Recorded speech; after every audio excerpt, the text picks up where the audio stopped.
అబ్బా అబ్బా కొందరు ఉంటారు చూడుర్రి, నోరుంది కదా అని ఏడ పడతాడ తుపు తుపు అని ఉంచుతూనే ఉంటారు. కానీ అదే పెద్ద పెద్ద లీడర్లు అయితే ఎంత పద్ధతి ఉంటారు ఏం కథ. ఇగో గిటు చూడుర్రి ఎంత పద్ధతిగా ఉన్నారో. యదా రాజా తదా ప్రజ అన్నట్టు ఎమ్మెల్యేలు ఎంపీలు ఎట్లుంటే జనాలు అట్లుంటారు. అందుకే ఉత్తరప్రదేశ్లో ఉన్న ఓ ఎమ్మెల్యే తమ రాష్ట్ర పబ్లిక్ ఎట్లుండాలనో చెప్పకనే చెప్పిండు. నోటి నిండా పానేసుకొని పస్స పస్స నమ్లి తుప్ప తుప్పు ఉంచిండట. అదేన్నో కాదు, ఏకంగా అసెంబ్లీ తలుపు కాన్నే తట్టెడుంచిండట.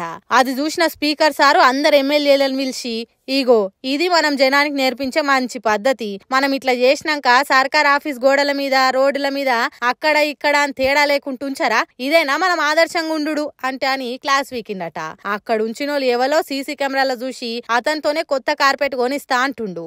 అబ్బా అంత పెద్ద శిక్ష వేస్తే ఎట్లా సార్?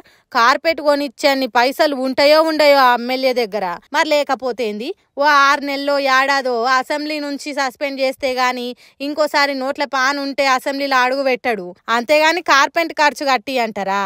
అట్లయితే రేపు కూర్చున్న కుర్చీలనే ఉంచి కుర్చీ కొనిస్తా అంటాడు. కాబట్టి గట్టి శిక్ష అయ్యనుండే. ఒక్క ఎమ్మెల్యేకే కాదు, పాన్ వేసుకొని ఏడ పడతాడు ఉంచే ప్రతి ఒక్కరికి భయం కలిగేటట్టు ఏదైనా చట్టం అదే అసెంబ్లీలో వేస్తే ఇంకా మంచిగుండు అని అంటున్నారట ఉత్తరప్రదేశ్ ప్రజలు.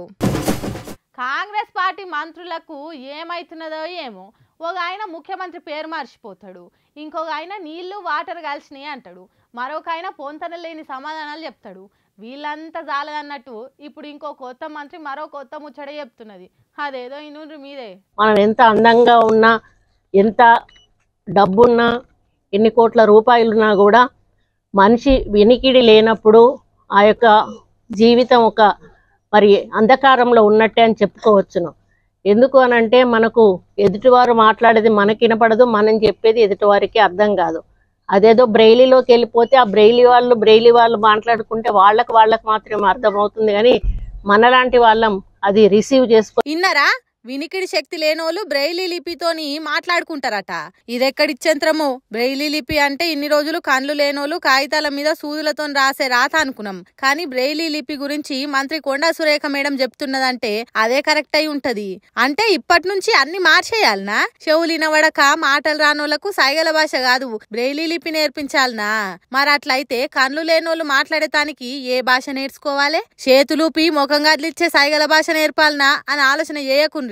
ఎందుకంటే మంత్రి మేడమే కాసింత కన్ఫ్యూజ్ అయినట్టున్నది. అందుకే అటు ఇటు అటు మాట్లాడింది. ఈ నడుమ అందరు మంత్రులు తప్పులు మాట్లాడుతున్నారు కదా. హాగో దాంట్లో నేనెక్కడ వెనక పడుతానో అనుకున్నదో ఎట్లనో తెలియదు గాని తప్పు చెప్పింది. మరి తర్వాతనైనా అది కాదు నేనేదో ఆలోచన చేసుకుంటా మాట్లాడినా అని కూడా చెప్పలేదట. ఈ వీడియోను చూసిన జనాలు ఇగో గిట్లున్నాయి మనల్ని నేలుతున్నోళ్ళ మాటలు, కనీసం ఏ భాష దేనికో తెలియనోళ్ళు రాష్ట్రాన్ని ఏలుతున్నారని కామెంట్లు పెడుతున్నారట. ఏందో ఏమో పోన్రి.